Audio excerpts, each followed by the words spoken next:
Hi everyone, welcome back. It's been a while since I posted an update video.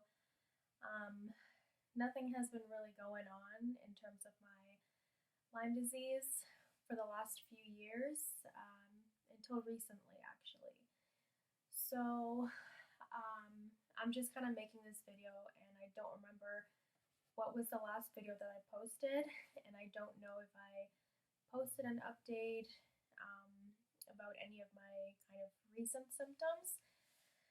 So I'll just kind of backtrack and, oh, sorry, just my cat's walking in front of me.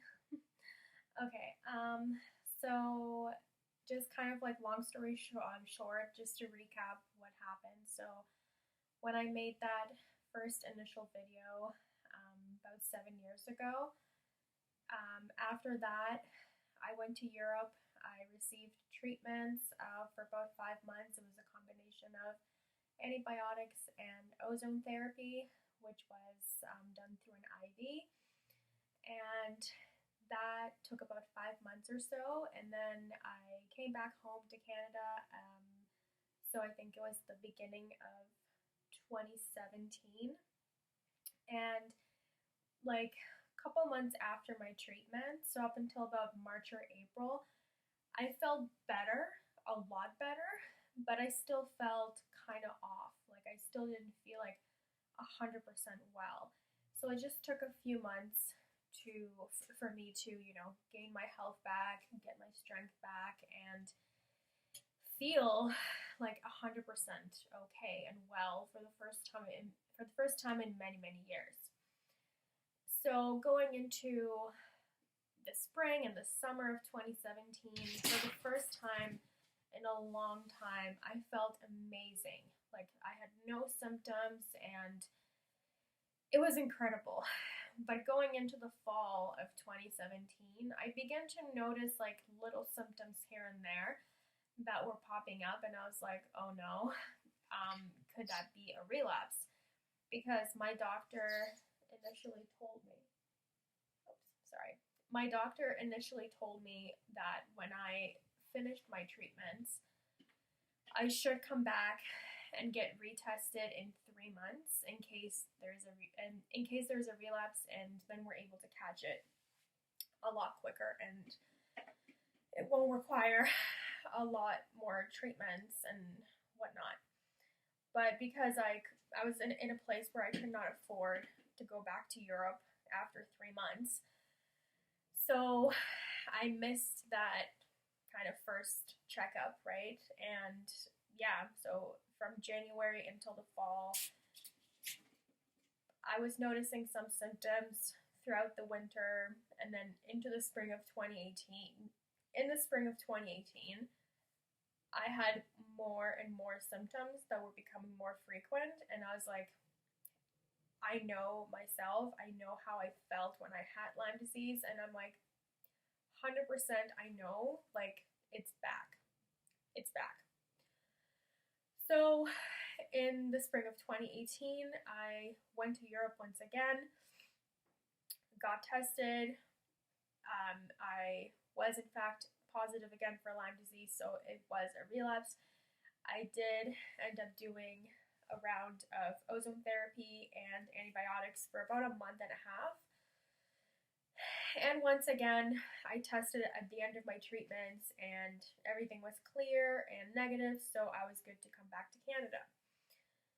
And after that, I felt amazing, like for up until the next year, until the following year of 2019. I went back to Europe in 2019 just to like visit some family, and since I was there, I was like, okay, I'm gonna check and see, get tested to see like what the levels are of my Lyme. And again, I know myself, I know my body, and I was like, I know I'm getting tested just as a precaution, but I can tell that I feel fine and like nothing's gonna show up on that test. And I was right. I went to the clinic, they did a bunch of tests, and everything was clear, and so far, Lyme disease was squashed like a bug.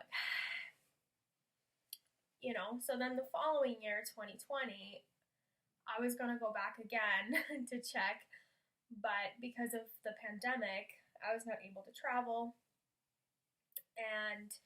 but I still felt fine.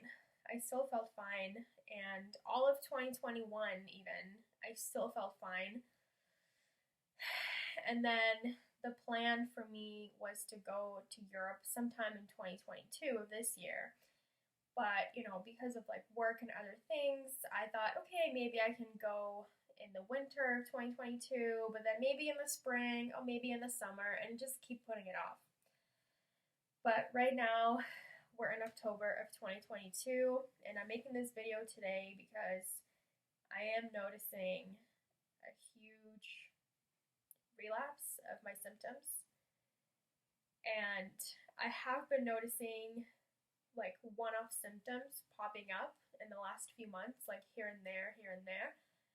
But it wasn't like anything concerning, which I was like, okay, whatever I'm feeling right now, I should not be feeling. But I also thought, okay, like it's not that bad. It's just like a little flare up, it's nothing.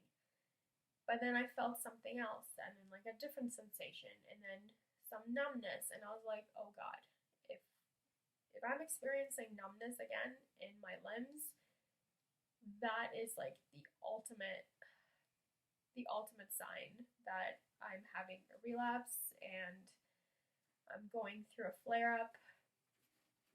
And yeah, so even like today what day is it today? It's Friday, the 21st, October 21st, and I am feeling like awful today in terms of like symptoms. So today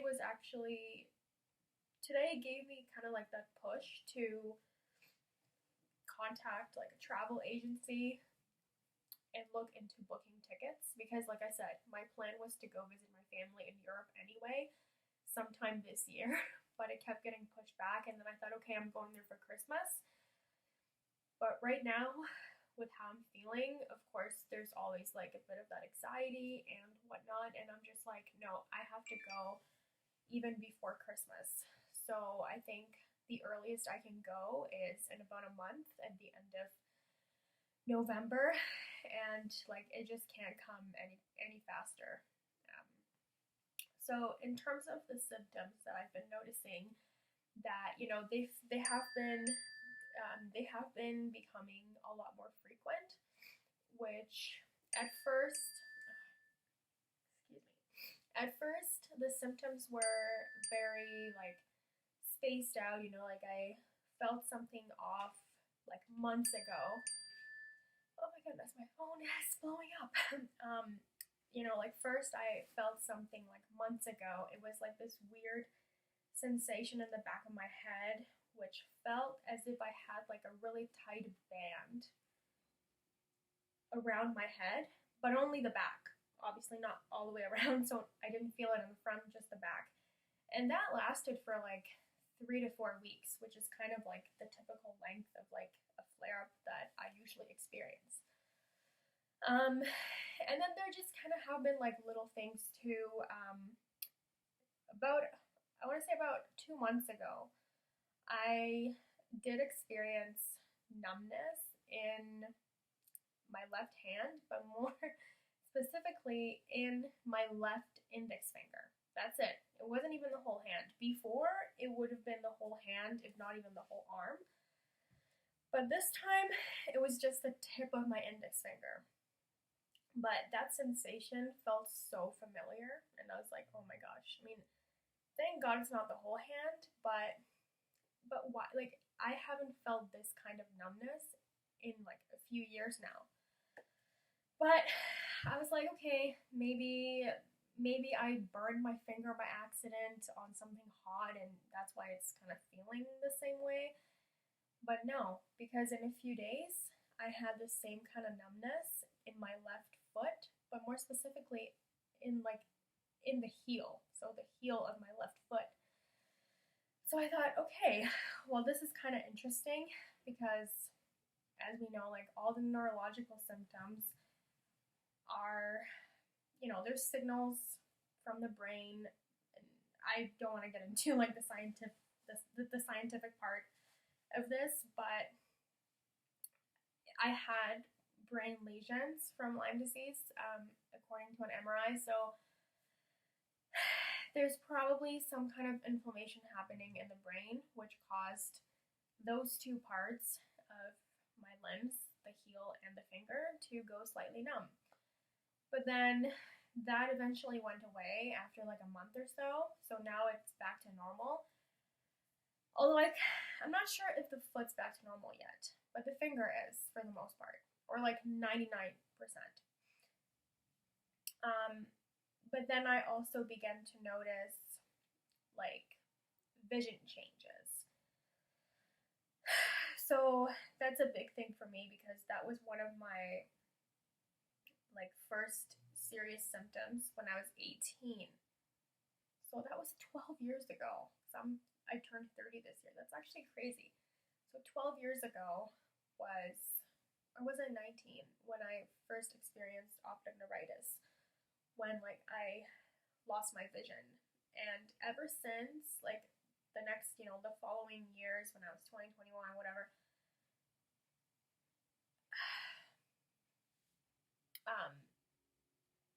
my vision would sometimes just feel like a little off. Like I felt like it was really bright, like, or it was like a little, it's hard to explain, but either way, that is what I had in the past week. I could just feel that the vision in my right eye felt like different, and I've had those exact symptoms before, which is why I was like, oh no, right? Like first it was the numbness, now it's the vision. Then I also began to notice some like increased like heart flutters, which again, that was a huge thing for me when I was younger. All kinds of like cardiac symptoms like fluttering, palpitations, whatever. So that also became more frequent. And I also noticed that like I'm sweating more. I do work at home right now, so some days, like even just like yesterday, I was sitting in my chair and I just felt like sweat dripping down my side, like from my armpit. And that is also a major sign for me because that's what I used to have before. Like I was sweating excessively. And what else? Oh, and then exactly this morning, when I woke up, my whole head just felt like kind of like a little kind of like dizzy, just like very off. And even right now in the afternoon, like I took a hot shower in the morning, which again, hot temperatures make the symptoms worse. And when I got out of the shower, my hands were like tingling, they were like on fire. And now, like 8, 9 hours later since my shower, my arms are still feeling a little like tingly, like, or I'm not sure if tingling is the right word, but like it just feels like they're like kind of on fire. Like there's some kind of like buzzing sensation happening in both my hands. And again, those were the symptoms that I had in the past. And then yeah, just like my entire head and like my like spatial kind of whatever, it just feels a little off today. And I also have like tingling in the back of my head, which I've had the last few days, which I also had a few weeks ago and a few months ago. So yeah, but today is kind of like that day, one of like the worst days I would say, where my symptoms like really became more obvious to me, and it's like, okay, it is time to, I mean, I guess, go back to where I got my treatments a few years ago. I have to go back there and I have to get treated because I know that I can't count on anything here in Canada because my Lyme disease in Canada is not even recognized by my family doctor or anybody else. And yeah, so now hopefully I can get through this flare up in the next, hopefully it'll get better in the next few days, and yeah, and then I'll be on my way to Europe in the next month or so. So that's my update for now. I'm not gonna lie, when I finished my second round of treatment back in 2019, I was really hopeful. I was really hopeful, thinking like that was it, that I will never have to, that the symptoms will never come back. But the doctor did warn me that they might, and the longer you have had it in you, the harder it is to beat, right? For those people who know they were infected and they acted right away, they got treated, those people probably have a very high chance of beating Lyme. But those of us who went untreated for years, like 10 plus years for me, probably, then it's unfortunately, I feel like something that I will never truly beat. And I'll have to keep going back, get more treatments, more antibiotics, and I'm not gonna lie, like I feel pretty awful, even just like mentally thinking about it and thinking about the whole process of what I'm gonna have to do next, like in terms of, you know, the traveling and then just getting all those treatments once again, where I thought like that chapter had closed, but now it's like, it's almost like, you know, before it almost feels like it was like the entire disease and the treatments, like it was a type of like wound on my skin that truly never heals. And like right now, someone just like cut it open or scratched it open, and then everything's just coming out to the surface again. That's just kind of how it feels. It's like that kind of scar or like wound that just never fully heals. Yeah. So anyway, if I have any more updates of my symptoms in the next few weeks, I will make more videos. And in the meantime, if you're watching this video for the first time, you came across this video and you're like, who is this person? I have posted a video about 7 years ago of my pre-treatment Lyme disease journey, and I will link it somewhere here, so you can go watch it. It's just me talking and ranting, and you can also see how much I've aged. Hopefully not too much. I'm 30 and I was 22 at the time, or 23. Yeah, so, but it's just crazy, it's just crazy to think that, like, yeah, those, like, I'm documenting this, and, like, that was 7 years ago, and now I'm, like, 7 years later, and it's, like, back to square one, basically, and that's, like, pretty awful. Like, I've been crying all day. So, anyway, that's it for now.